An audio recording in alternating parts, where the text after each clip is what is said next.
Thank you for joining us. My name is Lillian Muli and this is Citizen Extra. We're live in Mombasa County where reporter Hassan Mugambi is keeping tabs on the war against narcotics.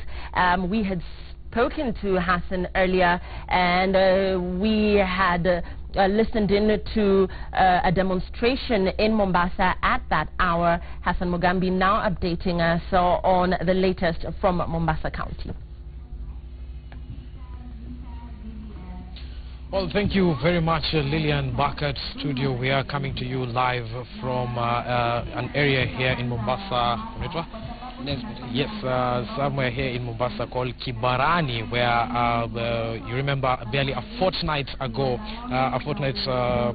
there was an incident here, a very cruel incident that happened to a lady called Irene, who was coming from a night vigil around this area, where she was accosted by people, two of whom she knows, who actually did a despicable act on her. They gang raped her and then tied her along the causeway of a railway line, where a train coming from Mombasa a cargo train headed to Nairobi overran her, causing her to lose her limbs. She has lost her limbs. Right now she is at the Aga Khan hospital here in Mombasa County, and she is undergoing treatment. And we're now joined by Nesbit Nzoia, who is a caregiver that has been along or beside Irene, who was accosted earlier late last week, and he will be just giving us an update of where exactly she has been and how she has been. What is the status of Irene right now? Irene anaendelea vizuri. Anaendelea vizuri, ana nafuu sana. Tutasema hivyo. Mulikuwa mmeanzisha mkakati ya kumchangia pesa Irene. Je, mmefikisha wapi kufikia sasa? Manake bili yake ilikuwa inaendelea kiongezeka kila uchao. Je, ile bili kwanza imefika pesa ngapi? Bili sasa ni 2.5 milioni 2.5, na last week tunashukuru Safaricom alitusaidia kufungua paybill number ambayo tunaitumia ili wafadhili ama wahisani wanamchangia kitu kidogo kila siku. Labda kwa watazamaji, hiyo paybill ni gani? Hiyo paybill ni 648118. 648118. Irene, let me just confirm. As he confirms that particular pay bill number, the ladies or women groups, different women groups championing for the rights of women in this particular county, took to the streets and demonstrated along the very causeway where she was attacked, up until here in Kibarani, where they have set up tents here to just sensitize the villagers around here on gender-based violence. They are condemning that event that took place on that particular night, and they are saying that very little has been done, despite the fact that people around this place and even the person who was attacked know who did that heinous, who actually attacked that lady and actually did what they did on her, despite sending alarms to the police. Those people who are villagers around here have actually taken off, and they are on the run right now. They are being looked for by the members of the police service, but the activists here who have gathered here today have a feeling that very little has been done, that the National Police Service is not doing enough to book the suspects who attacked Irene, who is now recuperating at the Aga Khan hospital. Now we're coming back to him.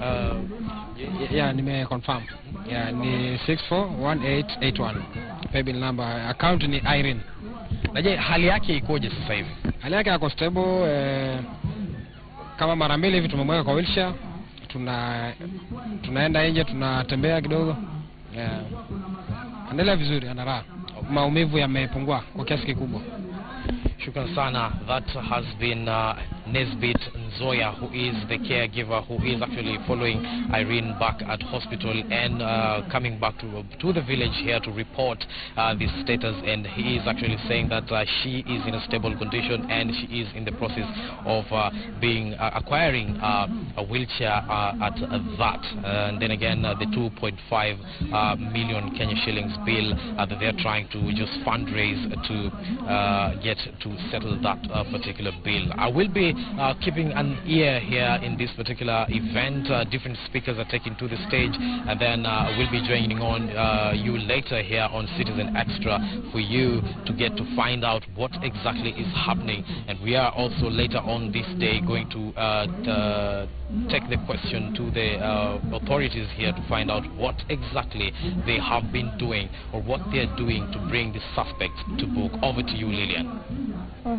Hassan Mugambi coming to us live from Mombasa County, looking at the issue on violence against women and zeroing in to a case study of a victim of a rape who was thrown on a rail track, tied to a rail track, after which she was run over by a cargo train and unfortunately lost both her limbs. Residents there furious about this turn of events and indeed calling for help for the victim of this gruesome incident, who is currently admitted at the Aga Khan Hospital. We're staying with that developing story. We want to look at the rift in the valley, as I had earlier mentioned, and a rebellion against Jubilee in Narok County. Is there a rebellion against Jubilee in Narok County? If only crowds could tell the full story. And yesterday was the turn of KANU and Chama cha Mashinani party leaders Gideon Moi and Isaac Ruto, who have once again teamed up to criticize Deputy President William Ruto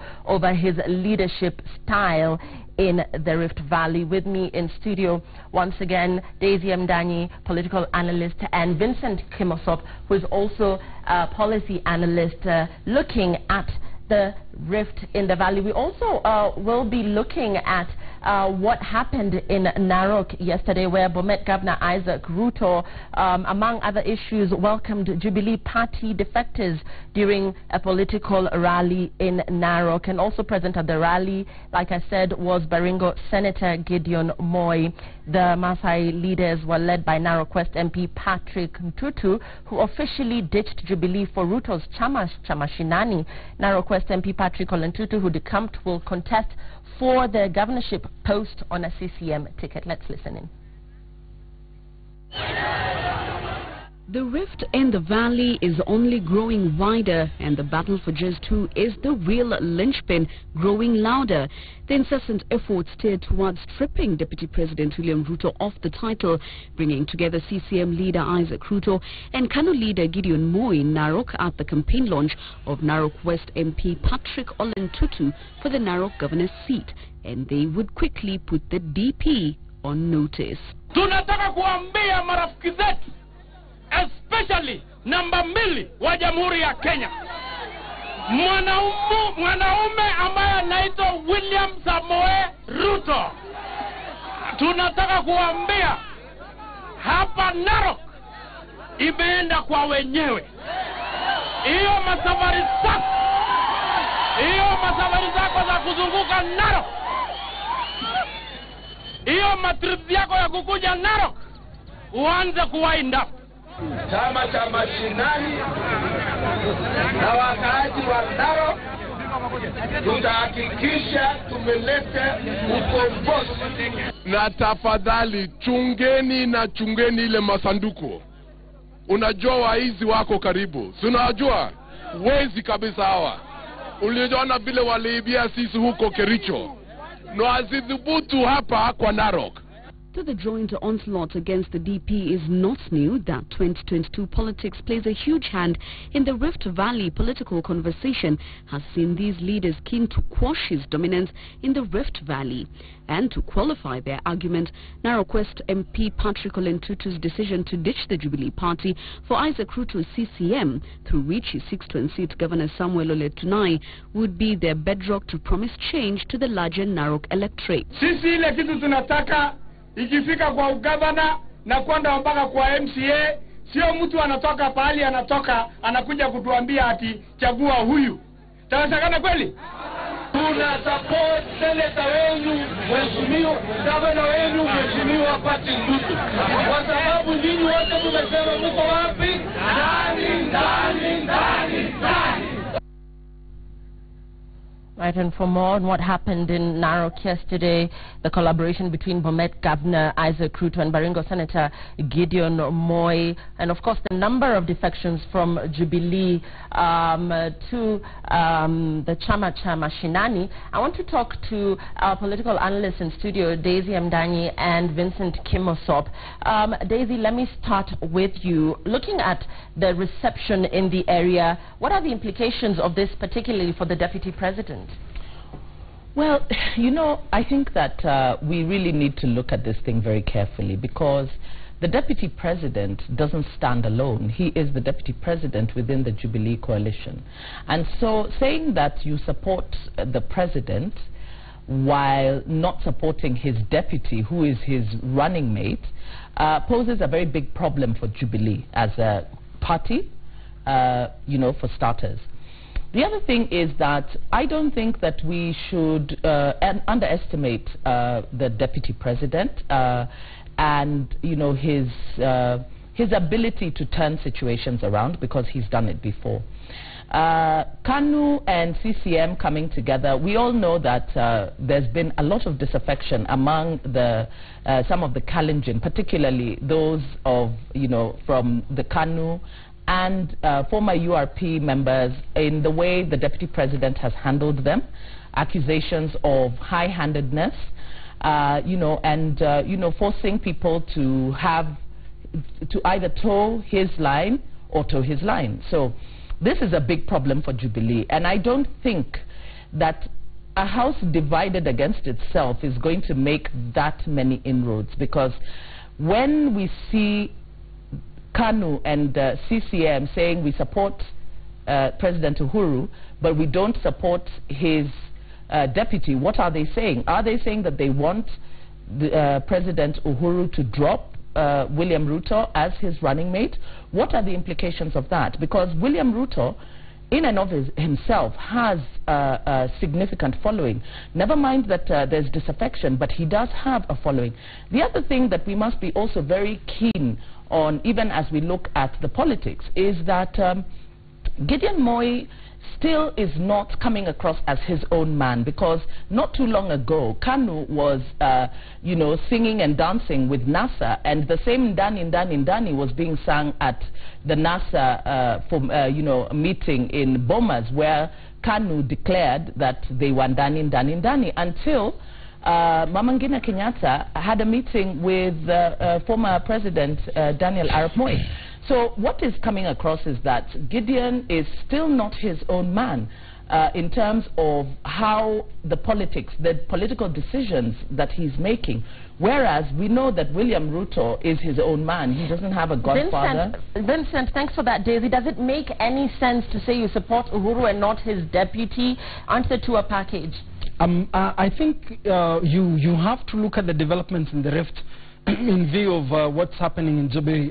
The mismanagement of the merger process and the lack of alternatives for those who actually think we are not the blue-eyed boys, or actually the favorites to win Jubilee tickets come the nomination. Now, those ones are therefore found homage or places in KANU and Chama cha Mashinani.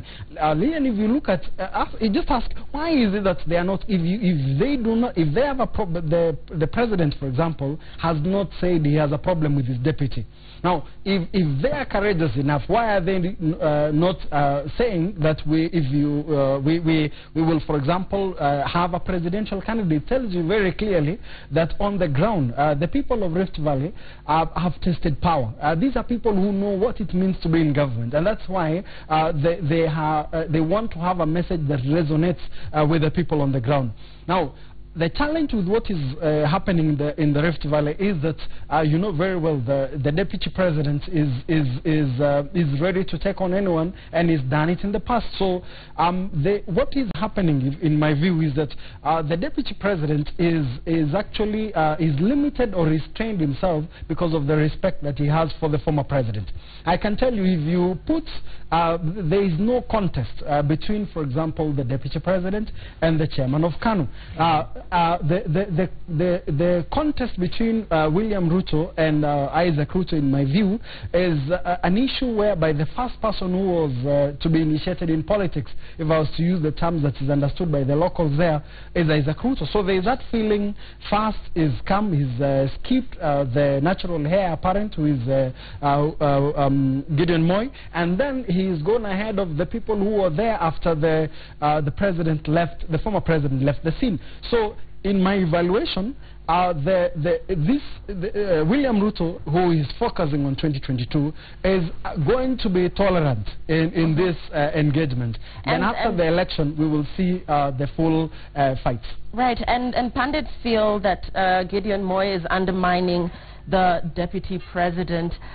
So how does this then work for the relationship between the deputy president and the president? The president, if you remember during the funeral of the late Mark Too, that is actually where all this started, or in the public glare. Now, the president will have to come out clear at some point. If you remember when there was a visit between to the former president, Murkomen actually came out in public saying that the deputy president should be respected.